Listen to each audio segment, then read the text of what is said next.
right? It's making you sick. Muse that makes you sick. You got to remember this. Like, music.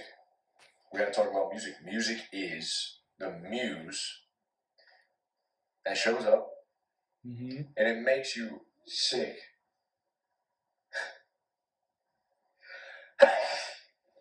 Oh wow! I guess it really made him sick, huh? Got him It makes you sick, man. What else can be said? Well, people love their music. People freaking love music. Yeah. It's actually crazy to me how much people love music. Listen, it's crazy to him. I like music too. I really do. I like no, you music. don't. Like all kinds of music. No, you don't. But I think that this muse, this inspiration, this stimulus, is we're overdoing it. We don't need it to the extent that we have it available to us. Everyone has Spotify. If you're depressed, I get like every depressed person I know loves music. They love music to death. They will defend it. I guarantee. You know, I'm not sure. Like, there's this thing that I heard. It said that when you listen to music a whole lot, you're more likely to be depressed. Or like you're someone who listens to a lot of music. Not like the library has a whole lot of music on it, right? But you hear them listen to music a lot, they're more likely depressed. Some sort of thing of like depressed people listen to a lot of music. I guarantee someone's going to post a Nietzsche quote about music in the comments. I guarantee it. Life without music is not worth living. Shut up, Nietzsche. Music, man. Right? You're depressed, you listen to music 3-4 minutes on repeat. Boom. Next playlist. Boom. Never have to go into that dark place. Never have to take an honest look at yourself and why the hell you're so fed up with your life. In filth, it shall be found. Where you don't want to go. Where you don't want to look. Drink your water. We're always running, man. We're always running. Not only that, it's like, it's made to like give you subliminal messaging. Especially current music, like you listen on the radio. I know a lot of, I don't listen to that, whatever. Okay? Subliminal this is not messaging. me telling you what to do. This is telling you my experience. I went 30 days about a year ago without any music. Since then, I've stopped a lot. I listen to so much less music now. I listen to music when I'm on the treadmill. I don't bring headphones. You know, I kind of actually relate to that. Like, I don't listen to a lot of music like I used to. And it was weird too, because at the same time, I listened to a lot more music when I was more sad. When I was more depressed, I listened to more music. So it's funny that he's saying that. It's funny that I heard that because, you know me, it makes sense. I can see why they say that, you know, you listen to more music when you're depressed when you feel depressed or when you feel more sad.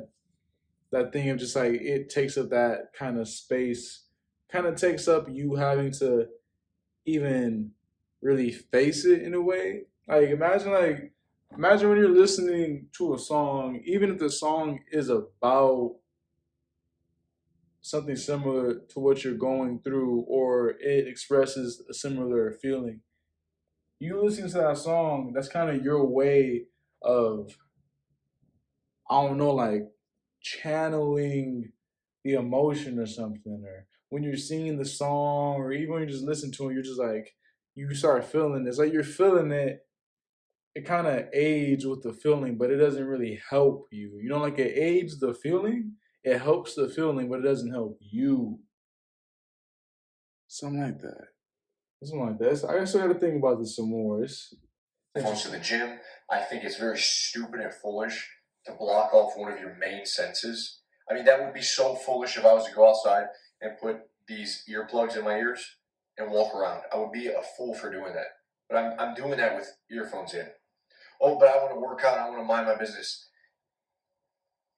Dude, someone's going to walk up to you and freaking pickpocket you, you know? I had a hobo, thank God I wasn't wearing any headphones. I had a hobo come up to me one time, just real aggressive, coming up like, you know, hey man, what's going on? You got any money for me? And I'm like, bro, I'm like, back it up, right? people out there, dangerous people, you gotta be alert. But other than that, let's be real. What's a day-to-day thing that you're missing out on? Human interaction. Yeah. I guarantee you take out the headphones, you'll be amazed at how much shit you've been missing. You don't make the same eye contact. I guarantee you don't make the same eye contact with women that you would if you would take out the headphones. You'll see girls looking at you, be like, wow, amazing. This is fantastic. You'll smile. She'll smile at you, smile back. When you didn't have your headphones in, you were looking at your little playlist. Right? You see a guy needs help, maybe make a new friend, you didn't see it. Okay, I can see where he's getting at. I can see where Another thing is, it's constantly tugging at your heart, dude. It's constantly tugging at your emotions. Okay, wait, before he...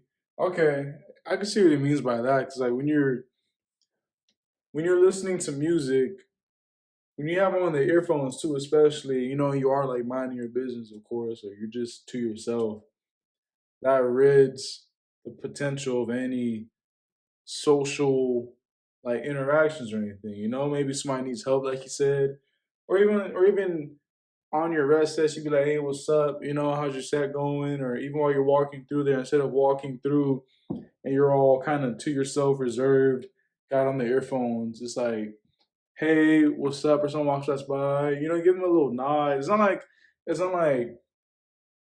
once you take off the earphones, everything. I don't know. Maybe I'm wrong. I'll try it out too. I don't think it's like, oh, okay, I'm gonna be talking to everybody, but there's definitely a difference. I see what he means. A muse that makes you sick. Stimulus, emotion, inspiration. Emotional men are weak. Man, people, whenever I say this, people get their jimmies rustled. They get very emotional about that statement. Emotional men are weak. It's very true. You can feel emotion. Yeah, like emotional men are weak. At the same time, emotional people are weak. You know what I mean? I think one of the reasons why people don't like hearing the term like emotional men are weak, one of the reasons why, right? Not the reason, is that it gives such a focus to men where it's like, oh, you're saying only emotional men are weak.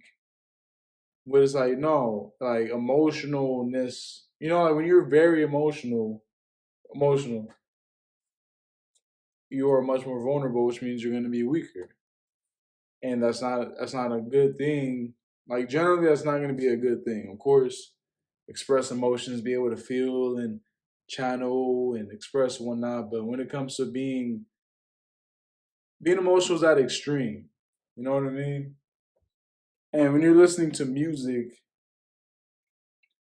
is gonna really feed that emotion. And of course you could say that's not always bad.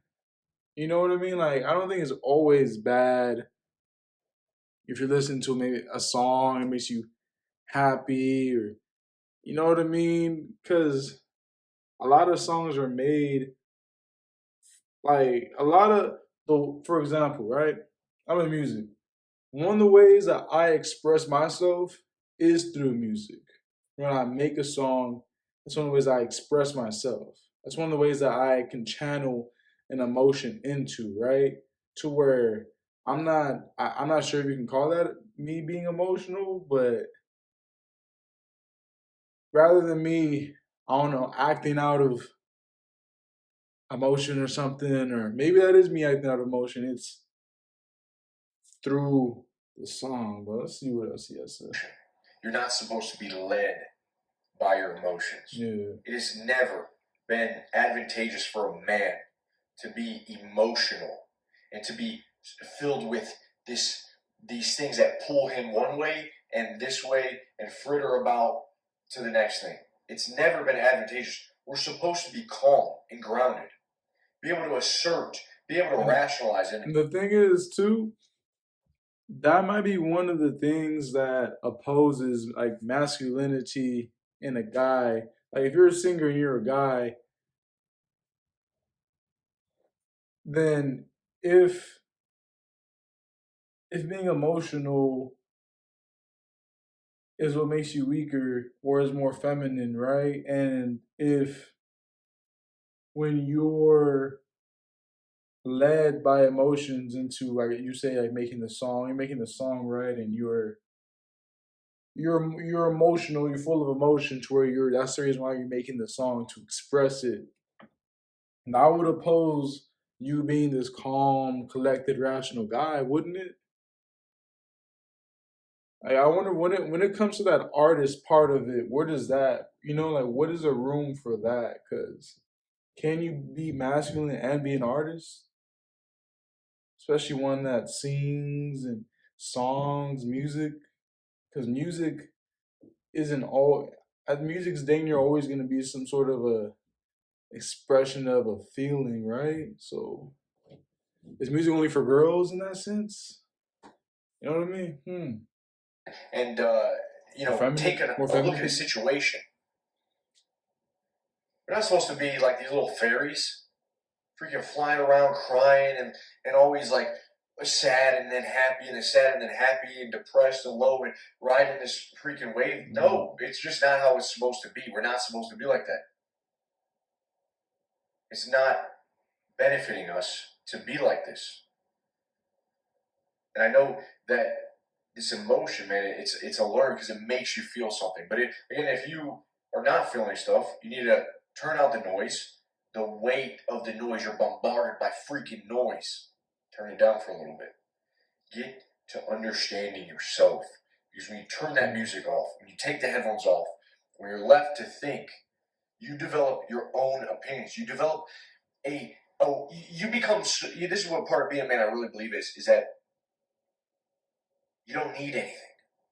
You are your own man. You and God. You and this thing we call life, existence. It's you.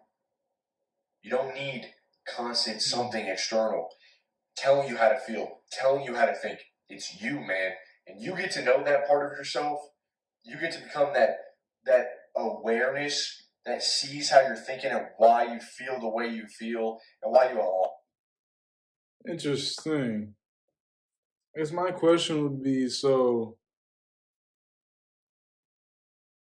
when you really strip all the externals and it's just you, I wonder how different of an outcome does that have? How different is the outcome from person to person, right? As in, would the things that I come to think about or believe after I've stripped myself from all these internal things, all these inputs and stuff, how different am I going to be from somebody else that does the same thing? I'm not saying that you got to be different. I wonder, because it's interesting to think of, just like when you're left to yourself, how different are you? I guess because at the same time, all the external things can make you the same as everybody else or most or the general people. At the same time, how much are you without? Because if like life, you can't live life without people, without being in this society and all this stuff like that, right? So if you took all that away, would you exist? I don't, I don't know. Allow yourself to feel the way you do and lie to yourself and that thing that's responsible for that internal voice. You get control over that, mastery over that thing. That's when you feel confident. That's when you feel at peace in your life. And that's how I believe every man should operate, from that centeredness. And I think that too much music is changing that mindset. It's changing that thought form. What occupies our minds. It's changing the spirit that we have inside of our heads. Slowly but surely, subliminally messaging. I think that too many guys are using music to feel good before they do something that they know they should do. Too many guys use music when they're feeling down to try to get to a state, a higher wavelength. But that's not how it works. It's never. So one example of what he's saying, I think, is when you listen to music before you work out, and it's, can you work out without listening to music? How much harder would that workout be if you listen to music? And if you can't work out without listening to music, like why? Like, why is the music the thing that affects whether or not you can work out? And why is the music the thing that affects whether or not how good you work out? You know what I mean? Like, yeah, I see what he means. It ends up being like music ends up being this thing that, if too excessive, ends up kind of being like a crutch, something that you really depend on to do the things that you're supposed to do yourself. So even something like music needs some sort of a maintenance or moderation. Never work like this. You do stuff, and then you're rewarded by accomplishing what you were afraid to do, what you didn't want to do. Or even when you're listening to music and it's to, you're sad and it's to make you happy, and it's like, that's not how you become happy. That's not how you feel better. You don't feel better from listening to a song. So I see. And if you're always using music to pump that state before you bridge the gap with taking that action, like, guys won't approach a girl until they feel like they're good enough, so they'll turn on a song, try to get hype. Guys won't do a PR in the gym or go to the gym before they feel like it. We're so dependent on feeling and emotion. But that's not how we're made, man. We're stronger than that. We're better than the motion, man. And so many guys are relying on that. We don't do the work. We don't study until we get, we turn that music on. We got to have that crutch in our life. We feel like it. So that's all I'm saying. Do whatever the hell you want. But I've had many guys that have tried this. They've had countless interactions, better opportunities in their life from taking off the headphones. That's such a big thing. Just take off the freaking headphones for once, dude. Like, try to go through your school life, taking off the headphones. Observe your environment. See what you're missing out on.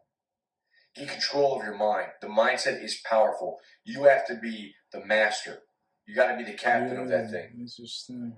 All right? It's making you sick. Music that makes you sick. You got to remember this. Like, too much music, it's burning you out. It's cracking you out. It's frying your freaking brain. People used to go to the opera house to go to a concert where there's beautiful piano playing. Or you'd have to learn how to sing or learn how to play, a guitar. Ding. And that was all the music you were going to have. You'd be brought to tears. You'd feel something. You'd have a memory burned into you of the beautiful sound and the inspiration, that muse. Amazing. I can take this with me. Now we have Spotify and this constant influx of just top hits. But dude, people listened to hundreds of hours of music last year. That's like, I can guarantee you, when you're listening to all that music, you're not thinking about anything else, dude. Like, the music is there. The muse is there. You're paying attention. And that's just a lot of music. That's a whole lot of music. So have a blessed day, man. Have a great day, guys. Tell me what you think. I know a lot of you guys have already kind of cut the music out, but I want to talk about this again because, man, everyone loves music. Right? Everyone loves music. So there it is. Keep it Atimos. Peace. I used to think that music was, I'm still, it's still something I'm still figuring it out, still exploring. But I used to fully believe that music was absolutely necessary. That you can't, how could you not listen to music? What's a life without music and stuff like that? But even being a music maker myself and not listening to music that much, I say, like, as much as you would think I would be if I'm such a, right? But this is interesting. We're gonna revisit this topic again because I was thinking about this before, and the thing that I was thinking about before, I'll make a video on, but we'll explore this some more. But thank you for watching. Watch another video. Have a good day, night, morning. Peace.